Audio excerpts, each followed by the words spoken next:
Segunda de Corintios, capítulo 6, versículos del 1 al 13. Como colaboradores de Dios, escribe Pablo, les suplicamos que no reciban ese maravilloso regalo de la bondad de Dios y luego no le den importancia. Pues Dios dice, en el momento preciso te oí, en el día de salvación te ayudé. Efectivamente, el momento preciso es ahora, hoy es el día de salvación. Vivimos de tal manera que nadie tropezará a causa de nosotros y nadie encontrará ninguna falta en nuestro ministerio. En todo lo que hacemos, demostramos que somos verdaderos ministros de Dios. Con paciencia soportamos dificultades y privaciones y calamidades de toda índole. Fuimos golpeados, encarcelados, enfrentados a turbas enfurecidas, trabajamos hasta quedar exhaustos, aguantamos noches sin dormir y pasamos hambre. Demostramos lo que somos por nuestra pureza, nuestro entendimiento, nuestra paciencia, nuestra bondad, por el Espíritu Santo que está dentro de nosotros y por nuestro amor sincero. Con fidelidad predicamos la verdad. El poder de Dios actúa en nosotros. Usamos las armas de la justicia con la mano derecha para atacar y con la izquierda para defender. Servimos a Dios, ya sea que la gente nos honre o nos desprecie, sea que nos calumnie o nos elogie. Somos sinceros, pero nos llaman impostores. Nos ignoran aún cuando somos bien conocidos. Vivimos al borde de la muerte, pero aún seguimos con vida. Nos han golpeado, pero no matado. Hay dolor en nuestro corazón, pero siempre tenemos alegría. Somos pobres, pero damos riquezas espirituales a otros. No poseemos nada y sin embargo lo tenemos todo. Oh queridos amigos corintios, les hemos hablado con toda sinceridad y nuestro corazón está abierto a ustedes. No hay falta de amor de nuestra parte, pero ustedes nos han negado su amor. Les pido que respondan como si fueran mis propios hijos. Ábrannos su corazón. Pues hasta aquí leo en este día y recordando que en los otros versículos el apóstol Pablo enseñó acerca del ministerio de la reconciliación, todo lo que hizo Dios por medio de su Hijo en la cruz. El apóstol Pablo aquí exhorta a los corintios para que tengan en gran valor, en gran estima la gracia de Dios y no la manipulen o de algún modo la malempleen. A continuación cita un texto de Isaías que hace referencia a la restauración, afirmando que el tiempo de la redención ya ha llegado y que por supuesto varios textos proféticos, no solamente el de Isaías, se han cumplido. Por consiguiente, los siervos de Dios deben obrar con diligencia, dependientes del Señor y trabajando en equipo. Ya ha quedado más que claro que varios supuestos maestros han corrompido el mensaje y han despreciado la gracia de Dios, poniendo en entredicho el ministerio de la evangelización. Pero eso no debe invalidar el objetivo de seguir predicando el Evangelio, todo lo contrario, debe hacer más urgente el hecho de proclamarlo, en medio de tanta mentira, tanta manipulación, incluso dentro de las iglesias, cómo no seguir predicando la verdad. Por supuesto, pese a que esa acción haga que los colaboradores caigan en críticas, murmuraciones, de algún modo malos entendidos, aún así hay que seguir adelante. Incluso recibiendo críticas ya no solamente de gente no creyente, de los romanos o de gentiles, sino incluso de personas que están dentro de la iglesia pero que no son de la iglesia, o de creyentes carnales o creyentes inmaduros. A partir del versículo 4, y más adelante mucho más, leemos una lista. Ya sabéis, ya os lo he dicho varias veces, al apóstol Pablo le encantan las listas. Una lista de diferentes pruebas por las que han pasado como siervos de Dios, fortaleciendo con ello el carácter de cada colaborador. En concreto, 18 nombres aparecen aquí, formas de pruebas y también de forjar el carácter en medio del ministerio, ¿no? En paciencia, en tribulaciones, en necesidades, en angustias, en azotes, en cárceles, en tumultos, en trabajos fatigosos, en desvelos, en ayunos, en pureza, en ciencia, en tolerancia, en bondad, en el Espíritu Santo, en amor sincero, en palabra de verdad, en poder de Dios mediante las armas de justicia, tanto de ataque como de defensa. Esto último es interesante porque está haciendo alusión a la armadura de Dios de Efesios capítulo 6, ¿no? Que ya os comenté que esa armadura hace referencia a un soldado donde la propia espada, que supuestamente sería de ataque, en verdad es de defensa. Luego, a partir del versículo 8, enumera 9 paradojas que suceden en la vida del siervo de Dios que busca honrarle, en medio de la deshonra o la honra, por mala fama o por buena fama, como engañadores pero veraces, como desconocidos pero bien conocidos, como moribundos pero llenos de vida, como castigados mas no condenados a muerte, como entristecidos mas siempre gozosos, como pobres mas enriqueciendo a muchos, como no teniendo nada más poseyéndolo todo.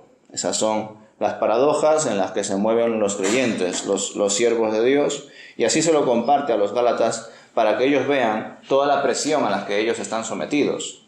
Y sin embargo los Gálatas pues parece que de algún modo están siendo ingratos y olvidadizos.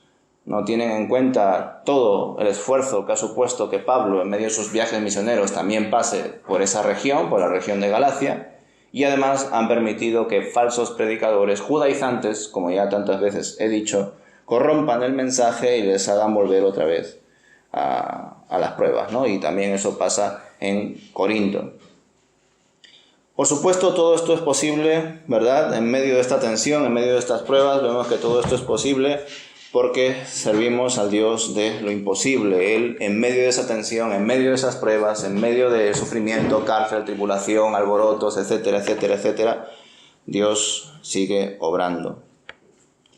Y claro, en medio de todo esto, yo me preguntaba, ¿no? ¿Cómo podemos aplicar toda esta tensión, todo este sufrimiento a nuestro contexto? Porque aquí, bueno, os comparto esta imagen donde vemos por un lado la realidad de muchos creyentes y por otro lado, bueno, pongo esta imagen de aquí por mostrar un poco la comodidad, ¿no? La comodidad en lo que vivimos los creyentes hoy en día. Quizá esta imagen que encontré por internet, que me pareció muy curiosa, sea un poco más explícita, ¿no? Por un lado, un poco pequeño, pero ahí veis una imagen de una Biblia y una persona tumbada en la Biblia, ¿no? Cómoda, cristianos cómodos. Y por otro lado vemos a los discípulos, apóstoles y, bueno, en la anterior foto, a la primera y segunda generación seguramente de cristianos, pues sufriendo, siendo crucificados, enviados a los leones, etc., ¿no? Entonces, a la hora de leer todo lo que el apóstol Pablo describe y que tantas veces va a redundar, porque fue su realidad fue constantemente sufrimientos, cárceles, tumultos, alborotos, etcétera, etcétera, etcétera. Entonces, yo me preguntaba, vaya desafío supone aplicar esta realidad tan hostil a una iglesia o a iglesias que viven en un contexto generalmente cómodo o de tolerancia, ¿no? De libertad religiosa, ¿no? Pero hay que hacerlo de algún modo u otro. Desde luego parece que las iglesias en general han intercambiado su propósito de proclamar públicamente el Evangelio por la libertad de culto o una libertad, vamos a decir, en sus respectivos locales, bajos, sótanos o incluso naves a las afueras, para que así no molesten al resto de la población. Con ello mantienen sus organizaciones, siguen funcionando, pero no avanzan en muchos casos. Se conforman con quedarse en pequeños grupos y no hay coordinación, no hay temor a Dios, hay más bien temor a lo que digan los demás, a lo que diga la sociedad, a incluso pues recibir algún tipo de multa o encarcelamiento. No hay expansión de su reino, sino más bien hay una reducción del reino de Dios. Mirad esta imagen, por ejemplo, ¿no? A un lado vemos cómo Jesús proclama el Evangelio afuera. Y por otro lado vemos pues una imagen cualquiera de una iglesia más o menos grande, donde la gente vive su fe, vamos a decir, de forma intensa, solamente en el culto de su iglesia. Entonces, a veces puede dar la sensación, evidentemente no todas las iglesias, de que hoy en día la fe se vive en tu local, en tu hogar, solamente de puertas para adentro, en tus 4 paredes. Y sin embargo Jesús y sus discípulos, y los discípulos de sus discípulos, no vivían la fe limitada a un local o a 4 paredes o solamente en mi casa con mi familia, sino que más bien Jesús y sus discípulos iban a predicar la verdad, la luz, fuera. Hoy en día, debido a las normas por las cuales, como he dicho antes, han intercambiado las iglesias, han aceptado las iglesias, pues hoy en día proclamar el Evangelio como lo hizo Jesús y sus discípulos, pues sería algo que nos llevaría a encarcelamientos, a multas y a diferentes complicaciones. Entonces, ¿qué hacer, verdad, no? ¿Qué hacer en medio de este cambio? Y ni qué decir que Jesús tampoco despreció el culto dentro de un local, dentro de un entorno concreto, porque Jesús también iba a las sinagogas y sus discípulos también iban a las sinagogas. Entonces vemos cómo la realidad de la vida cristiana ha cambiado bastante. Se ha limitado más a lo que se hace como iglesia un domingo o un viernes o un día especial, y sin embargo en otro tiempo, por supuesto, que se iba a lugares de culto, sinagogas, el templo, etc. Pero aparte vivían su fe públicamente todos los días. Realizaban sus cultos, sus reuniones, sus momentos de oración y de comunión alrededor de la semana, no solamente en el caso de ellos pues el domingo, ¿no? Ya no solamente el sábado. Pues hay que pensar entonces a la hora de leer esta realidad cómo el apóstol Pablo comparte sus sufrimientos y cómo son los sufrimientos hoy en día, por lo menos en nuestro contexto. Por supuesto, todo esto se ha ido arrastrando durante décadas y no lo vamos a cambiar ahora en unos cuantos años. O quizás sí, si el Espíritu de Dios así lo decide. Si Él decide tocar nuestros corazones, producir un avivamiento, sería espectacular. Pero solo Él sabe por qué hubo un tiempo exacto para la ley, por qué hubo un tiempo exacto para Pentecostés. Así que mientras tanto, nosotros pues debemos proseguir a la meta. Y por ello no debemos olvidar hacia dónde vamos como iglesia. Vamos hacia el tiempo en el que los creyentes, aún estando en Europa, aún estando en España, predicarán a Cristo con su boca y con su vida, aunque eso los lleve a la muerte. A ese tiempo vamos. Todavía ese tiempo no ha llegado aquí.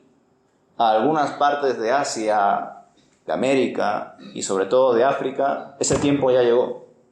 Cristianos que están siendo perseguidos actualmente por su fe.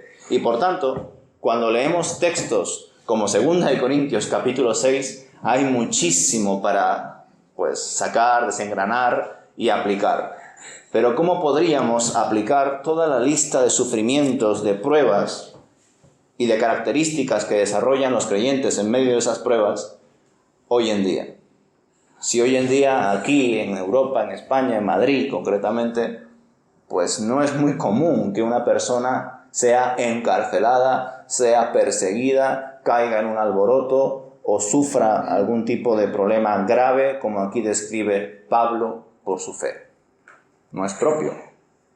Pero eso no quiere decir que no olvidemos a dónde vamos a ir. Y por supuesto, esto no lo digo yo, ¿no? Te lo advierte tanto Jesús como también el apóstol Pablo, y de hecho lo vemos también en Apocalipsis. Llegará un tiempo en el que los creyentes volverán a ser perseguidos de forma global por su fe. Por eso digo que llegará un día en que aquí, en España, los creyentes serán perseguidos, encarcelados y hasta incluso asesinados por su fe. Ese tiempo llegará y por ello nosotros nos debemos de preparar por si acaso ese tiempo llega a nuestra generación o a la de nuestros hijos. Pero si por alguna razón no llega, aún así estar velando, estar preparados, porque a eso también nos motiva el Evangelio de Cristo, a estar siempre atentos a las señales, a seguir creciendo espiritualmente y desde luego a seguir creciendo en el contexto concreto en el que nos encontramos. Y como digo, hoy no es muy común sufrir persecución, cárcel y todo tipo de tribulación por nuestra fe. Hoy está más en vigor lo que se denominan conflictos de fe o crisis de fe, reflexiones y cuestiones internas que de algún modo nos llevan a analizar nuestra fe desde una perspectiva más teórica. Hoy en día nuestros problemas son más teóricos, por eso también tiene sentido la imagen que os he compartido antes, ¿no? Aquí un cristiano tumbado en una Biblia como si fuese una cama. ¿Por qué? Porque hoy en día, debido a que no estamos, desde mi perspectiva, viviendo la fe al 100%, hemos aceptado el intercambio de, tomad, libertad religiosa, podéis celebrar vuestros cultos, pero solamente en vuestros locales. Públicamente está prohibido. Si queréis hacer actos evangelísticos, tenéis que pedir permiso, tenéis que pagar unas cuotas, tenéis que plantear una organización concreta, un itinerario, etcétera, etcétera. Es decir, mucho papeleo. Ese papeleo, evidentemente, Jesús ni sus discípulos lo tenían que hacer. Eran libres de hacerlo, aún sabiendo que en muchos casos les caían piedras, en muchos casos eran asesinados públicamente, en muchos casos eran encarcelados como mínimo. Pero hoy en día, pues, no suele pasar eso. Al menos yo no he visto ninguna noticia recientemente de iglesias cristianas en España o en algún lado de Europa que hayan entendido que deben de proclamar el Evangelio públicamente, por supuesto de una forma organizada, pero públicamente, y que debido a ello, debido a predicar lo que enseña la palabra de Dios, han sido pues detenidos por delito de odio o por cualquier otro problema y por tanto por su fe están en la cárcel o incluso condenados a muerte dependiendo de qué país sea. Pues no, yo por ahora al menos no he visto esas noticias en este lado del charco. En otros sitios sí lo estamos viendo. Tenemos el ministerio de puertas abiertas para ver todo lo que muchos cristianos están sufriendo en sus contextos. Por eso, como digo, hoy en día, al menos en la realidad, en el contexto español en el que nos encontramos, no hay tanto esos problemas por la fe de cárcel, pues, muerte, tumultos, persecuciones, sino que nuestros problemas son más de crisis de fe, conflictos de fe, que nos llevan a analizar nuestra fe desde una perspectiva más teórica. Lo cual, en parte, es un error. Pues como pongo ahí en la imagen, como dice Santiago, la fe sin obras está muerta. Pero es la fase en la que muchas personas se encuentran hoy, sobre todo en España. Mucha gente no sufre directamente por su fe, sino que sufre de manera indirecta, como consecuencia de alguna circunstancia X que le ha llevado a una reflexión personal que pone en tela de juicio su fe. Por ejemplo, he perdido el trabajo. Se ha muerto un familiar. He tenido que devolver mi casa al banco. Todo esto, por supuesto, que son problemas fuertes para una persona, para un hogar, para un núcleo familiar. Pero no son problemas que están directamente relacionados con su fe. Quizá es el producto, en algunos casos, de una serie de malas decisiones a lo largo de la vida. En otros casos simplemente es un accidente. Mi padre murió por un accidente de coche, por ejemplo. ¿Qué he podido hacer ahí yo? Pues nada. Pero esos padecimientos son totalmente, vamos a decir, son situaciones semejantes que también las pasan los que no creen en Dios. Sin embargo, cuando vemos sufrimientos, padecimientos, pruebas en las Escrituras, concretamente en el Nuevo Testamento, casi siempre tienen relación directa con la fe. Pero por supuesto, al menos pienso yo eso como predicador, no puedo solamente limitarme a decir todo lo que dice el texto, porque su contexto es muy diferente al nuestro. Como digo, hoy en día los cristianos aquí no están siendo encarcelados, asesinados, apedreados y de todo por su fe. Porque en general hemos entendido que es mejor vivir nuestra fe en nuestro local, de forma privada. ¿Hasta qué punto eso es coherente con lo que vemos en las Escrituras? Eso se lo dejo a la conciencia de cada uno. Pero evidentemente el resultado, el paso a seguir no es vamos a rebelarnos, porque eso sería algo absurdo. Debemos de orar para que todas las iglesias, ojalá, empiecen a leer las Escrituras y a entender que eso es lo que hay que hacer. No darle vueltas de tuerca para de algún modo justificar una fe sin obras. Porque una fe sin obras, una persona que no va creciendo, que no va tomando decisiones, que no va actuando en consecuencia a lo que dice que cree, es una persona que vive en la hipocresía. Es una persona que se está enfriando espiritualmente. Es una persona que no está viviendo la fe. Y por tanto, a ello es a donde debemos de llegar. Pero no debemos de ignorar dónde nos encontramos ahora. Y ahora nos encontramos en situaciones de crisis de fe, conflictos de fe, producidos por situaciones que de manera indirecta tienen relación con nuestra fe, pero no directa. ¿Cómo qué? Pues la muerte de un ser querido, la pérdida de un trabajo, la pérdida de una casa, cosas en esa línea. No llego a fin de mes, estoy enfermo y no sé qué es lo que tengo. Son situaciones, desde luego, sensibles, desde luego que a Dios también le importa, pero debemos entender que lo que suele hablar el Señor a través de su palabra hace referencia a problemas que son directos por la fe, que son producto de vivir la fe. Y a la hora de reflexionar en conflictos de fe, en crisis de fe, pues hay muchos ejemplos, hay muchas situaciones. Yo he pensado en uno y luego si queréis me podéis contar alguno más y podemos aquí reflexionar y debatir a la hora de intentar aplicar el contraste de la situación, del contexto hostil que vive Pablo y la situación algo cómoda que vivimos hoy en día. Y para ello, pues bueno, pensé en una escena. No sé si conocéis la serie El joven Sheldon. Es la precuela de una serie mucho más conocida, la teoría del Big Bang. Y bueno, pues Sheldon aparece en la precuela, en El joven Sheldon, como un niño de 9 años, probablemente con altas capacidades y quizá con algún trastorno pues, social, de conducta. Le cuesta, vamos a decir, conectar y empatizar con la gente, ¿no? Vive en la parte este de Texas y su familia cumple con los aspectos más comunes de aquella región. Su familia asiste a una iglesia bautista. Los padres están casados, tienen 3 hijos. Sheldon es el hombre más pequeño, pero es unos minutos mayor que su hermana melliza. Él es muy inteligente, está en la misma clase de su hermano mayor. Al principio pasa, vamos a decir, curso, ¿no?, por ello, y luego más adelante ya, como es tan de altas capacidades, lo envían a la universidad muy joven. Su padre no suele ir a la iglesia, es entrenador de fútbol en el instituto, y la madre, Mary, es muy devota. De hecho, colabora en la área de la administración en la Iglesia Bautista de Texas. El contexto de la escena que os voy a compartir pertenece al episodio 3 de la temporada 2. La trama se centra en la muerte de una chica de 16 años por un accidente de coche. La madre de Sheldon, Mary, se quedó muy impactada por lo sucedido. Era la hija de unos vecinos, entiendo yo, muy queridos, que probablemente también irían a la iglesia, y se sobreentiende que todo el mundo la conocía. Y Mary, al escuchar la noticia, se pregunta: ¿cómo es posible que Dios haya permitido la muerte de una chica tan joven? Comienza a llenarse de incertidumbre, no sabe qué hacer ni qué decir.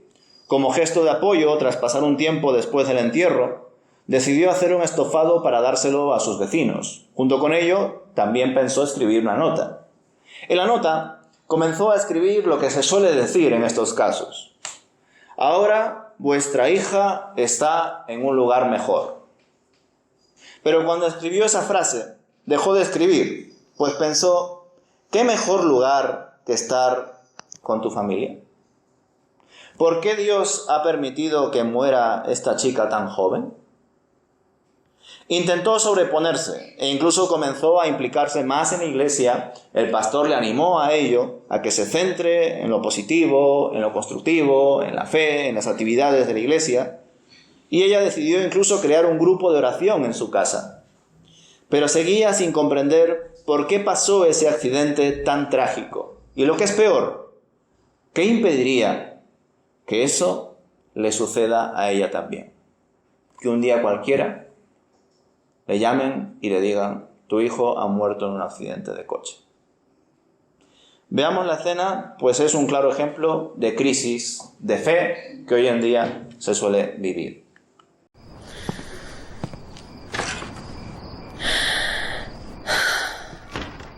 Mamá, tengo miedo. ¿Por qué?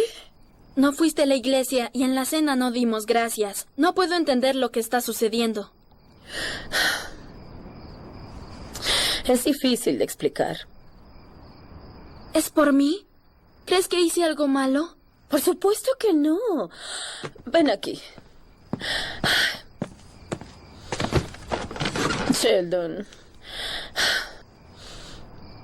tener fe significa creer en algo que no puedes asegurar que sea real.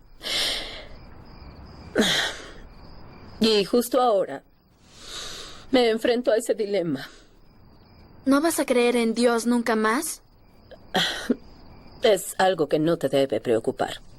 Yo sola tengo que descubrirlo. Puedo ayudarte, tal vez te ofrezca otra perspectiva. No lo creo, mi amor.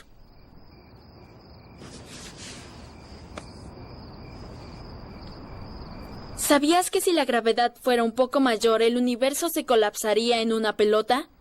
No lo sabía. Y también, si la fuerza de gravedad fuera un poco menor, el universo se dispersaría y no habría estrellas ni planetas. ¿A dónde vas con todo esto, Sheldon? Es solo que la gravedad tiene la fuerza precisa que debería tener justamente. Y si la razón entre la fuerza electromagnética y la fuerza nuclear no fuera del 1%, no existiría la vida. ¿Qué tan probable es que eso pase por sí mismo? ¿Por qué tratas de convencerme que crea en Dios? ¿Tú no crees en Dios? No, pero la precisión del universo al menos hace lógico concluir que hay un creador. Mi amor, aprecio lo que intentas hacer. Pero la lógica está aquí. Y mi problema está acá.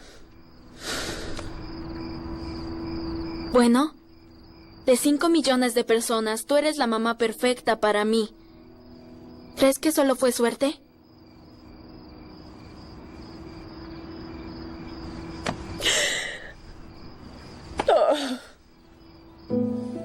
Gracias, Señor, por este pequeño. Sabía que lo arreglaría. Oh. Tal vez fuiste tú y el Señor. No me gusta compartir el crédito, pero ese no era el momento apropiado para decirlo. Los que habéis visto esta serie o la estáis viendo, pues sabréis que la iglesia bautista donde se congrega esta familia y el pastor que forma parte de esta iglesia tiene una teología un poco liberal, extraña. Desde mi punto de vista no tiene mucho que ver con muchas cosas que enseña la palabra de Dios. Y de hecho, en verdad, en la escena tampoco se resuelve el conflicto de fe que tiene esta mujer. Porque cuando vuelva a suceder otro accidente y que además le toque de manera más personal dentro de su familia, se va a volver a preguntar, ¿por qué, si Dios es bueno, permite que mi hijo, quien sea, este o aquello, o aquel, muera, ¿no? Y pienso que este mal planteamiento de la fe es producto, desde luego, de lo que se ha ido arrastrando durante siglos y siglos. Por eso pienso, que hoy en día el contraste de cómo vivimos la fe es muy grande a cómo vivía la fe Jesús, cómo vivía la fe el apóstol Pablo y sus discípulos. En relación, por ejemplo, a lo que hablamos el viernes sobre la idolatría y los ídolos, está claro que esta mujer tiene a su familia como un ídolo. Su familia es lo más importante. Cuando le llamaron y le dijeron que esta niña había muerto, como os he dicho, ella se preguntó después, ¿cómo puedo decir que está en un lugar mejor si no hay un lugar mejor que estar con tu familia? Desde luego es algo que se puede comprender, pero es mentira. No hay un lugar mejor que estar en la presencia de Dios. Pero hay personas que piensan, sin ti, mi amor, no soy nada. Si tú te mueres, yo me muero. Sin ti, hijo mío, yo no tengo sentido de vivir. Si te pasa algo, me muero.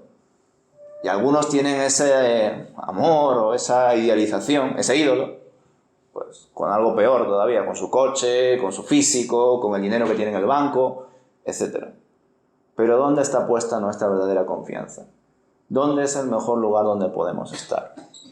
Y todo esto va en la línea con una de las primeras enseñanzas que compartió Jesús a sus discípulos. Lo leemos en Lucas 14, versículo 25 en adelante.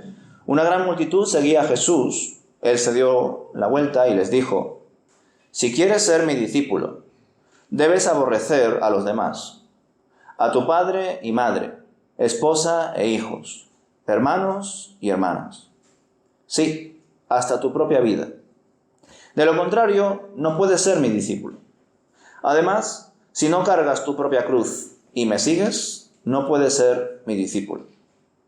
Sin embargo, no comiences sin calcular el costo, pues ¿quién comenzaría a construir un edificio sin primero calcular el costo para ver si hay suficiente dinero para terminarlo?